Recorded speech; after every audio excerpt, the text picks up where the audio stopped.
โอ้ใช่เขายิงนี่ถือกอยู่แบบมันยังคาเลย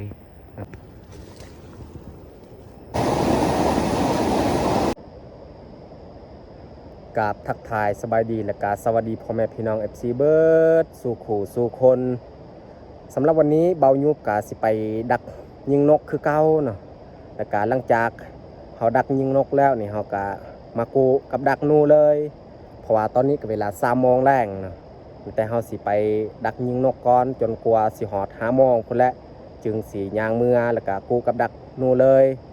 เอาจังได้กันแต่ทุกคนสามารถติดตามเบิ้งติดตามชมการดักยิงนกของเฮาว่าสิมานหรือบอมีแต่ทุกคนรุ่นเบิ่งนำกันเลยสำหรับกับดักนี่เฮากูไว้ตอนเฮามากับดักฝากเบิ่งนี่เฮากูแล้วเฮาก็ปะไว้ในกระตูบหันบัดกลับจักหน่อยเฮากูฝากเบิ่งหันอีก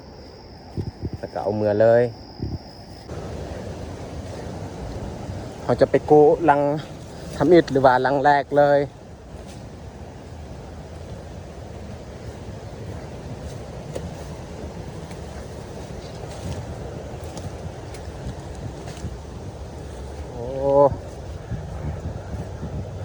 บดทึกแหละทุกคนเลย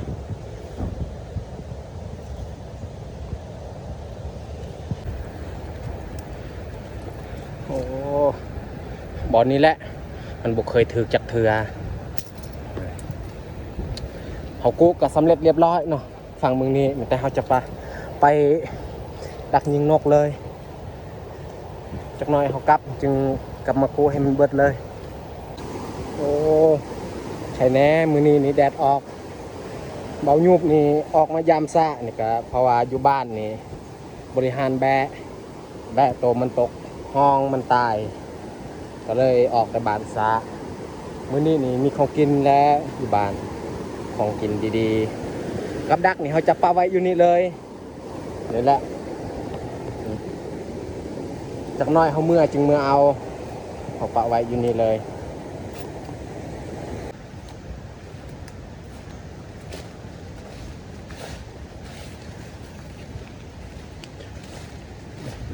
จากน้อยเขาไปยามหรือว่าไปกู้เลยตอนนี้นี่เขาเฝ้าอยากไปดักยิงนกก่อน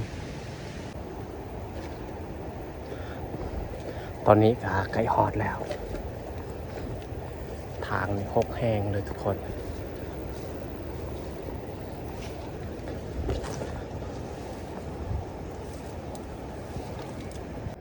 โอ้มียูนกหัน2-3 โตมันกินเขาสีดักยิงเลยโอ้ยเขายิง1 นัดแล้วแต่ว่าเก็บแตกก็เลยบ่ได้นกมันหนีเลยมันแต่เก็บมันแตกซื่อๆโอ้ยเขายิงนี่ถึกอยู่บางอย่างแต่ว่ามันเจิดลงเลยสงสัยมันถึกแบบบ่นักมันถึกหน่อยนึง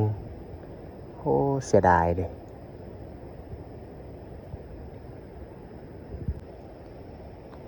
เขามาดักยิงนกวันนี้นี่อาจจะบ่ได้นกแล้วตามเบิงเพราะว่านกมันบ่มาแล้วบ่คือมื้อวานนี่มีนกคอนโดกเลยเดี๋ยวนี้นี่บ่มีแล้ว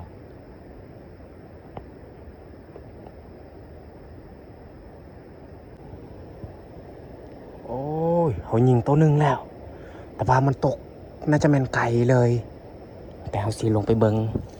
โอ้ว่าสิได้หรือบอนี่เบิงทรงนี่มันเจิดไปไกลเลยโอ้เสียดายเว้ยมันตกบริเวณนี้แหละเพราะว่ามันหกเขาบ่เห็น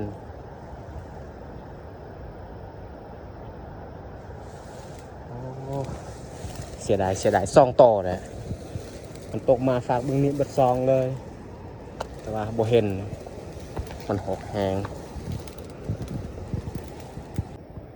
เขากลับมานั่งต่ออีกโอ้ยมันมาเท่าใดเขายิงกะมันตกไกลเลยมันทึกบ่เต็มนะเพราะว่ามันสูงถ่ายแล้วนี่ บอลไกลๆนี่ก็เล่นวางยานี่ไม่แต่เก็บมันแตกทว่าบอลนี่เขาได้แล้วอันนี้ก็ไก่สิคำนกมันบ่มาแล้วโอ้ยผมมีนกนี่เขายิงก็เล่นเห็นบ่มันยังคาเลยมาปิด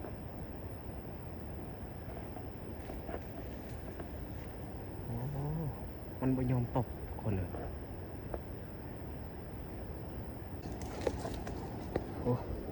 สิลองเอาใหม่มาแย่ให้มันตกมันตายแล้วแต่ว่ามันยังเกาะนี่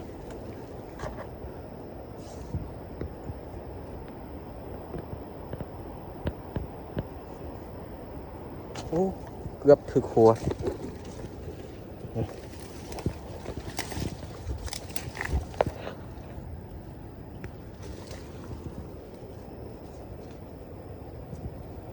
ถึกหน้าเอิกนะโอ้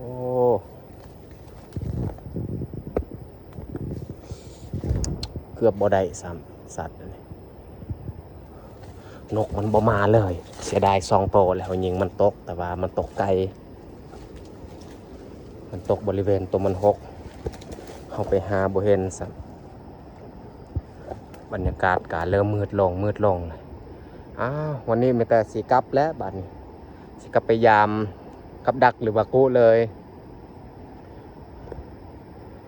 เขามาสะโพสมื้อนี้เขามานี่3 โมงเขานั่งท่าอยู่นี่กะชั่วโมงป้ายตอนนี้ก็เวลา5 โมงแล้วมีแต่เขาจะยัดไซแล้วก็เกียมกลับไปกู้กับดักแล้วก็สิยางเมือเลยโอ้เสียดายนกพัน2 โตนกตัวใหญ่เด้ตัวคนมันสีดำแล้วก็ปนสีแดงน้ำโอ้ยน่าจะบ่มีนกนู่และบัดนี่ไม่แต่เขาสีเกียมเดินทางกลับไปปูกับดักแล้วนี่บ่มีโอ้ได้แต่ตัวเดียวกระเล่นตัวหนึ่งโอ้ยวันนี้แหละบ่ได้วันนี้นี่บ่ได้ยิงซ้ำเขายิงกะ2 นัดมีแต่เก็บแตกทว่ามันแตกกับอีหยังได้อยู่มันแต่เก็บปืนมันแตกสัตว์มันก็นี่แหละเขายิงก็เล่น2 ตัวหนึ่งเนี่ยเขาได้นี่ใกล้ๆนี่แหละอยู่นี่แหละเขายิงวางยานี่เก็บแตกก่อนบ่ได้ซ้ำโอ้ทางอันนี้หกอลีตอนนี้นี่เขาย่างเมื่อกะไก่ฮอดบริเวณที่คอยทางแหวแล้วทางกะหกแน่เพราะว่าเขาบ่เคยไปทางนี้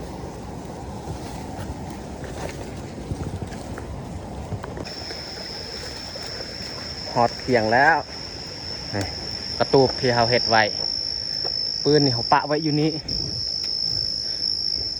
เขาสิขึ้นไปกูกับดักอยู่เทิง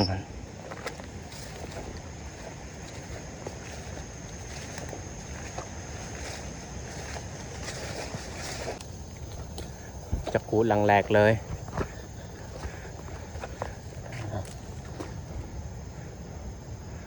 บรรยากาศก็เริ่มมืดลงแล้วทุกคนโอ้แกะยากอะไรมันโบราณ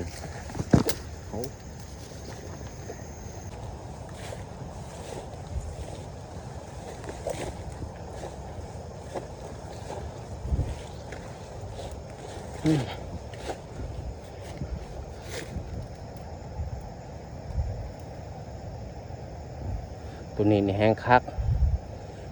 ยามทำอิฐนี่มันก็ลั่นแล้วตัวนี้มือทำอิฐ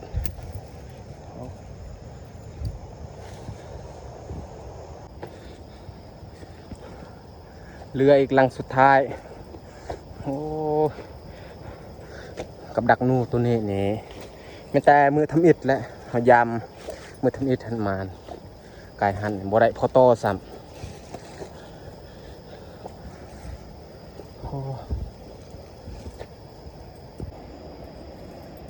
ตอนนี้นี่เขาก็ กับดักนูกะเบิดเรียบร้อยเนาะไม่แต่เฮาซีเกียมยางเมื่อเพราะว่าตอนนี้ก็เวลา5 โมงแล้ว5 โมงป่ายใกล้สิฮอด6 โมงพอยางเมื่อบ้านพอดีค่ำเลยฮอดบ้านเพราะว่าเฮาย่างแต่นี้ฮอดบ้านก็ได้ประมาณ40 ปลายนาทีโอ้มีแต่สิเกียมออกเดินทางเลยตอนนี้ก็ฮอดคักอยู่บรรยากาศโอ้ย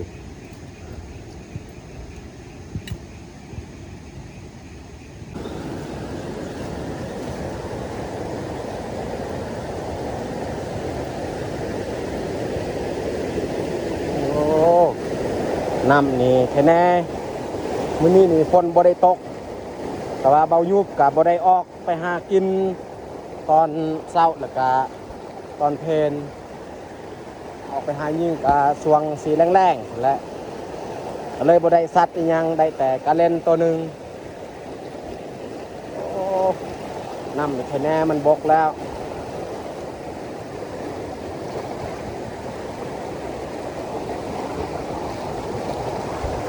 เขาจะเอากับตัวนี้มารวมไว้เลยแล้วก็จะเอาเมื่อบานเขาเกียมเครื่องเรียบร้อยแต่เขายางเมื่อเลยโอ้เขามามือนี้แหละบ่ได้นกเพราะเขามาซาถ้าว่าเขามาประมาณ10 โมง 11 โมงนี่ยังมีอยู่นกมันกินมากไหมโอ้ท้องฟ้าก็เริ่มมืดแล้วตอนไปนี่แค่แน่อยู่ลงคอยมาตอนกลับนี่ขึ้นคอยเลยจนกลัวสิฮอดทางถนนโอ้ย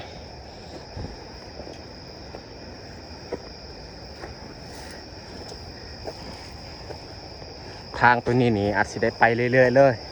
เพราะว่าเบายูบกะลงไปเห็ดแฮว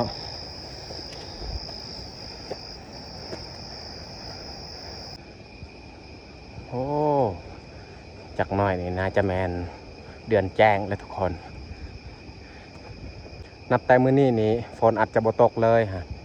เห็นบ่ท้องฟ้ากะเขียวแล้วมันเริ่มเขียวเริ่มฟ้าเต็มเส้นทาง